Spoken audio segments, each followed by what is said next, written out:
हाँ तो बॉस, स्वागत है आपका एक बार फिर इस यूपी से सफ़र में। जो लोग एक झकझोरते में लगे हुए यहाँ पर लगने वाले हैं, उनका हार्दिक स्वागत करता हूँ। तो बॉस 4 बज चुके हैं और आज हम फिर से यहाँ पर आ चुके हैं अपने मिशन पर लगने के लिए, अपनी नींदों को तोड़ने के लिए और अग्नि में तप कर लोहा बनने के लिए। यहाँ पर आज फिर से हम एक रियल मोटिवेशन रहेंगे और ये मोटिवेशन कोई टेम्पररी नहीं होगा, ये मोटिवेशन होगा प्रैक्टिकली। ओके, ये वीडियो आप ब्रश करते हुए, पानी पीते हुए भी सुन सकते हो, जिससे आपका थोड़ा सा टाइम भी सेव होगा। और आपको चाहिए कि वीडियो देखते हुए थोड़ा सा आप वार्म अप कर ले, हल्का फुल्का लाइटली, थोड़ा सा एक्सरसाइज आप कर सकते हो, जिससे थोड़ा सा ब्लड सर्कुलेशन आपका हो जाए हल्का फुल्का। ठीक है, मैं ये नहीं बोल रहा कि डंबल उठाओ ये वो नहीं, थोड़ा से हाथ पांव ऊपर नीचे कर लो, जिससे ब्लड सर्कुलेशन आपका थोड़ा हो जाए। लेकिन सबसे पहले ब्रश करो, पानी वानी पियो, देन आपकी जैसी हेल्थ आपके साथ दे। तो अपने विवेक से थोड़ा सा यहाँ पर काम लीजिएगा।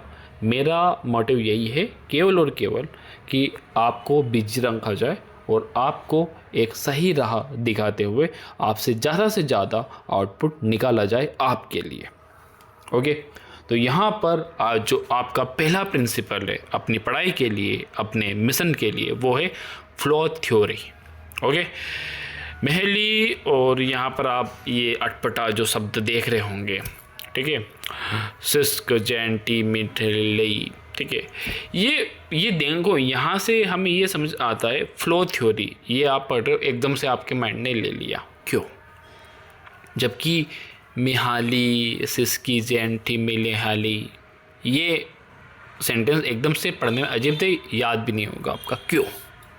क्योंकि फ्लो थ्योरी ये आपने मैक्सिमम टाइम आपके माइंड को मेले हैं ऐसे शब्द, तो आपका माइंड उसको लेकर उसके हार्मोन्स मजबूत हैं। तो पहला तो यही यहाँ पर लिखा हुआ नहीं है, ये कल बताया था मैंने आपको कि आप जो चीज़ बार बार रिपीट करोगे उसको लेकर आपकी बॉडी, ठीक है, उस चीज़ को सीखने के लिए आपके हार्मोन्स मजबूत कर देगी। क्लियर है? तो जब इंसान पूरी तरह किसी काम में डूब जाता है तो समय रुक सा जाता है। यहीं से हमारा शुरू होता है अगला प्रिंसिपल। जब आप एक ही चीज़ बार बार कर रहे हो, हार्मोन्स मजबूत हो जाते हैं, और जब हार्मोन्स मजबूत हो जाते हो तो आपका कंसंट्रेशन लेवल उस चीज़ को लेकर हाई हो जाता है। कोई आप बुक्स पढ़ना पसंद करते हो सकता है कोई सब्जेक्ट आपको अच्छा लगता हो, और जब वो कुछ भी आप करते हो तो उसमें डूब जाते हो। इसको बोलते हैं फ्लो थ्योरी। एक फ्लो बनना, एक रिदम बनना, और जब आपकी रिदम बन जाती है तो फिर चाहे आसपास कितना भी शोर हो रहा हो, आपको कोई माइक का लाल जो है तंग नहीं कर पाएगा, डिस्टर्ब नहीं कर पाएगा, डिस्ट्रैक्शंस आपके अंदर ला नहीं पाएगा। तो कोई भी एक्सपीरियंस हो, किसी कहानी लिखने में इतना डूब जाए कि 3 घंटे बीत जाए, 10 घंटे बीत जाए, पता ना चले। किसी कॉन्सेप्ट को समझने में उसके 3 से 4 घंटे चले जाए, उसको पता ना चले। ठीक है, तो यही क्या है, यही फ्लो है। जब एक टाइम था जब मैं टेलीग्राम पर सेशन लेता था या फिर किसी टॉपिक को डिस्कस करता था, तो 2 से 3 घंटे बीत जाते थे, यहाँ तक कि इवन 4 से 5 घंटे भी हो जाते थे।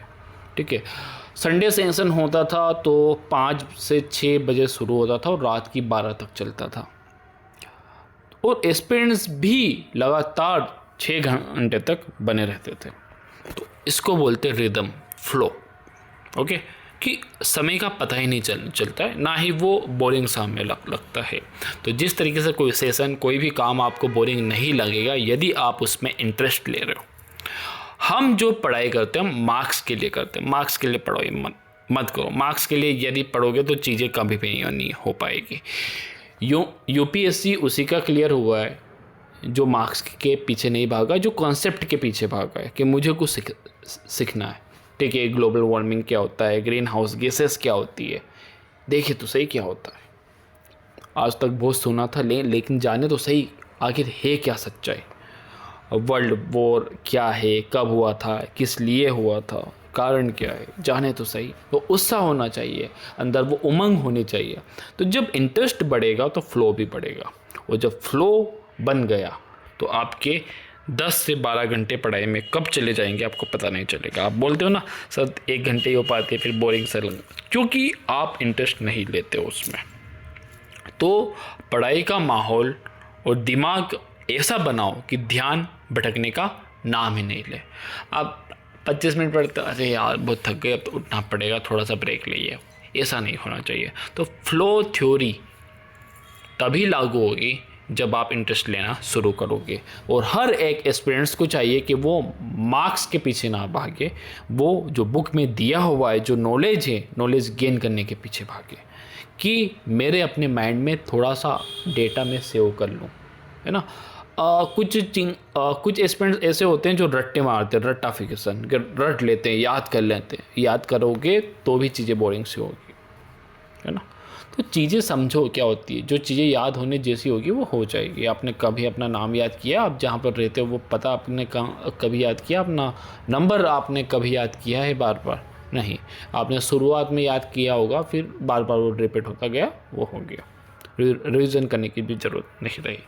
तो बस इसी तरीके से जब कोई मूवी आप देखते हो तो उनके कैरेक्टर्स के नाम आप याद करते हो नहीं, लेकिन फिर भी रह जाते हैं, क्योंकि आप उसमें इंटरेस्ट ले रहे होते हैं। क्लियर? ओके। तो 4:07 होने आए हैं और हम आगे बढ़ते हैं। तो संक कोस्ट फ्लेसी, यहाँ पर मैं ये कहूँगा मूर्ख लोग हैं वे, गधे लोग हैं वे, है ना। कुछ लोग क्या करते हैं, कोचिंग पर पहले ही पैसा लगा देते हैं, लेकिन मुझको नहीं पता कि ये जो संक कोस्ट फेलेसी ये सभी कोचिंग पर एस्पिरेंट्स लागू कर देते हैं, जीआई पर नहीं करते। ओके। तो जहाँ पर करना चाहिए वहाँ पर नहीं करते हैं, बाकी सब ताम झाम लेकर आते हैं। मेरे पास ऐसे प्राइवेट बैच में एस्पिरेंट्स हैं जो धक्के खा कर आए हैं, ठीक है, जो चोटिल हैं। ऐसे एस्पिरेंट्स आते हैं, मतलब पूरी दुनिया भटक कर जो एस्पिरेंट्स आते हैं वो जेआईएफ में आते हैं, है ना। तो इसको एक तरीके से ये समझो कि कोई यूपीएससी की तैयारी कर रहा है। अब वो किसी बड़ी सी कोचिंग में गया, वहाँ पर देखा अच्छा ऐसे पढ़ाई होती है, वो उसने भर दी फीस 1 लाख 2 लाख भर दी वहाँ पर। अब 1-2 महीने बाद उसको पता चला अरे यार पढ़ाई तो हो ही नहीं रही है। देन वो जेआईएफ के बारे में सुनता है, उसको फिर पता चलता अच्छा पढ़ाई तो ऐसे होती है। ओहो, फिर वो मुझसे टास्क लेता है, फिर वो मुझसे टारगेट लेता है, फिर वो मुझसे पूछता है क्या करे सर क्या नहीं। फिर मैं उसको बताता हूँ, फिर वो कहते हैं अरे यार सर पर हमने वहाँ पर कोचिंग ली हुई है और कोचिंग हम छोड़ नहीं सकते हैं। मैंने पूछा क्यों, वहाँ से आउटपुट मिला क्या 2 महीने में? नहीं सर। तो फिर तो सर वहाँ पर जो है हमने 1 लाख रुपए दिए हुए हैं, तो उनका क्या करेंगे फिर? ये जो सब्सक्रिप्शन से हमारा या फिर ये जो कोचिंग की टाइमलाइन है ये हमारी 1 साल में ख़त्म हो जाएगी, फिर आप जो बोलेंगे वो करेंगे। अरे तो 1 साल गधे हो तुम, मूर्ख हो, 1 साल ऐसे ही निकाल दोगे। वो जो आपका टाइम है वो आप, ठीक है मैं जो बोल रहा हूँ वो मत करो, तुम्हारे अकॉर्डिंग करो, लेकिन वो 1 साल तो भी जाएगा। मैं कुछ नहीं कहूँगा, तो भी वो आपका 1 लाख जाने ही है, वेस्टेज ही गए। वो लाख समझाने के बावजूद एस्पिरेंट्स नहीं मानते हैं और वहाँ पर 1 साल 1 लाख तो गए वो, है ना। वो तो बचा नहीं सकते हैं, लेकिन उनको बचाने के चक्कर में वो 1 साल तक कोचिंग जाते हैं, कुछ मिलता है नहीं उन्हें। तो यहाँ पर कुछ चीज़ें ऐसे होती है। कुछ एस्पिरेंट्स के लिए कोचिंग ठीक होती है, मैं मानता हूँ कि जिनको 3 साल बाद यूपीएससी एग्ज़ाम देना है, 4 साल बाद देना है, उनके लिए कोचिंग ठीक ठाक है। लेकिन जिनको 2 साल बाद ही देना है, 1 साल बाद ही देना, उनके लिए कोचिंग ठीक नहीं है, क्योंकि वो काफ़ी ज़्यादा टाइम ले लेती है। ठीक है, 4-4 5-5 घंटे क्लासेस में, फिर क्लासेस का रिवीजन अपने अकॉर्डिंग आप कर नहीं सकते हो, क्योंकि कोचिंग कभी एंशिएंट हिस्ट्री पढ़ा रही है तो कभी डायरेक्टली वर्ल्ड हिस्ट्री पर जा रही है, कभी सोसाइटी को बीच में बंद कर रही है तो कभी जियोग्राफी उठा रही है। तो आपने उनके अकॉर्डिंग चलना पड़ता है।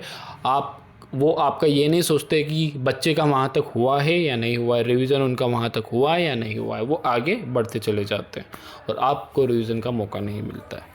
तो इस स्थिति में जिनको भी 2 साल बाद, इवन मैं तो यहाँ कहूँगा कि यदि आपके पास 3 या 3 से ज़्यादा साल हो तभी आप कोई कोचिंग ज्वाइन कीजिएगा। और 1 साल की, ये नहीं कोई होते कि सर हमको 3 साल बाद एग्ज़ाम देना है तो हमने 3 साल की ही कोचिंग ले ली है।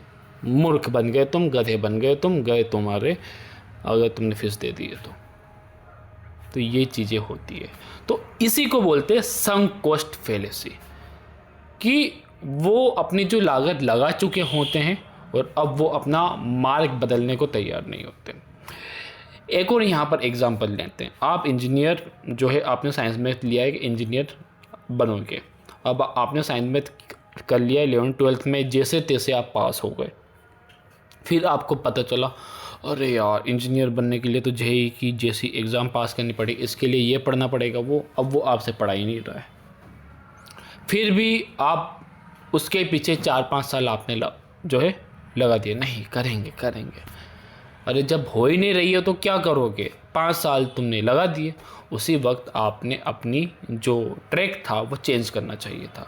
आपको थोड़ा सा खुद का एनालिसिस करना चाहिए था कि आप वो चीज़ कर भी सकते हैं, वो आपके लिए बनी भी है या नहीं। क्योंकि आप ये सोचते हैं हमने साइंस में इसीलिए लिया था, हमने लोगों को बोल भी दिया है, अब तो ये करना ही पड़ेगा, हमें जेईई करना पड़ेगा, आईआईटी ही करनी पड़ेगी। कुछ नीट के होते हैं कि नीट, हाँ हमने जो है बायो इसीलिए लिया है कि नीट ही जो है करना पड़ेगी। ठीक है, नीट में 2 साल हो गए, 2 साल में पेपर हुआ ही नहीं, अभी भी वो नीट को लेकर ही बैठे हुए हैं। कोई पीएससी के लिए है, पीएससी निकल नहीं रहा है, पीएससी को लेकर ही बैठे हुए हैं। कोई यूपीएससी को लेकर ही बैठे हुए हैं, क्योंकि वहाँ पर काफ़ी सारा समय खर्च कर दिया है, पूरा यूपीएससी का सिलेबस जो है कंप्लीट कर लिया है। तो अब छोड़ भी नहीं रहे और निकल भी नहीं रहा है, क्योंकि वो अपना काफ़ी ज़्यादा समय उस एग्ज़ाम में लगा चुके होते हैं। तो उनकी अब अंदर से इच्छा नहीं होती है कि रास्ता चेंज करें। और बात भी सही है, इतना सारा समय लगाया, हो सकता हो थोड़ा सा और बढ़े तो निकल जाए एग्ज़ाम, वो भी ठीक है। तो थोड़ा सा बैलेंस अप्रोच के साथ थोड़ा सा सोचो कि कहाँ पर आपको समय लगाना चाहिए या नहीं, क्या वाकई में वहाँ से रिजल्ट निकल सकता है या नहीं। जैसे मैंने कोचिंग का एग्जांपल दिया, तो वहाँ से तो नहीं निकल सकता, तो वहाँ पर ट्रैक चेंज कर सकते हो। लेकिन यूपीएससी आप दे रहे हो, आपका पूरा सिलेबस कंप्लीट है, आपका प्रीलिम्स हो चुका है, या फिर मेंस की आप आंसर राइटिंग अच्छे से कर रहे हो लेकिन प्रीलिम्स नहीं निकल रहा है, तो फिर आपको यूपीएससी पकड़े रहना चाहिए। लेकिन वो भी केवल 3-4 अटैम्प्ट तक। 5 अटैम्प्ट आप दे रहे हो, 6-9 अटैम्प्ट वो देते रहना, लेकिन फिर 3 अटैम्प्ट यदि आप दे देते हो, 3 से 4 अटैम्प्ट, तो आपने रास्ता चेंज कर लेना चाहिए। दूसरे एग्ज़ाम की भी आपने और देखना चाहिए, या कुछ और प्लान बी की तरफ भी सोचना चाहिए। ठीक है, तो गलत दिशा में और ज़्यादा मत भागो, समय बचाओ और नई दिशा पकड़ो। यही है संक कोस्ट फेलेसी। आई होप कि आपको समझ में आई होगी। थर्ड लॉ आज का जो है, इसको लेकर मैं पहले भी बात कर चुका हूँ। जो मेरा अपना लॉ था, मेरा जो लॉ था वो 2 सेकेंड रूल था, है ना। यहाँ पर मेल रॉबिन्स का एक 5 सेकेंड का रूल है। जहाँ पर मैं 2 सेकेंड बोलता हूँ, वहाँ पर मेल रॉबिन्स 5 सेकेंड बोलते हैं। फ़र्क इतना ही है कि किसी भी काम को शुरू करने में अगर दिमाग ने 5 सेकेंड से ज़्यादा लिया तो बहाने आ जाएंगे। मान लो कि आप सोए हुए हैं और अलार्म बजा है 4 बजे उठने का, बजा है, तो सबसे पहले दिमाग में ये आएगा उठना है, तो डिसीजन ले लो, ठीक है उठना है। अगर आपने सोचा अरे यार उठना पड़ेगा, ये वो, इतने 5 सेकेंड हो गए, अब आपका जो भी डिसीजन आएगा वो यही आएगा कि सो लेते हैं, बस गया, हो गया काम, तो फिर टाटा बाय बाय।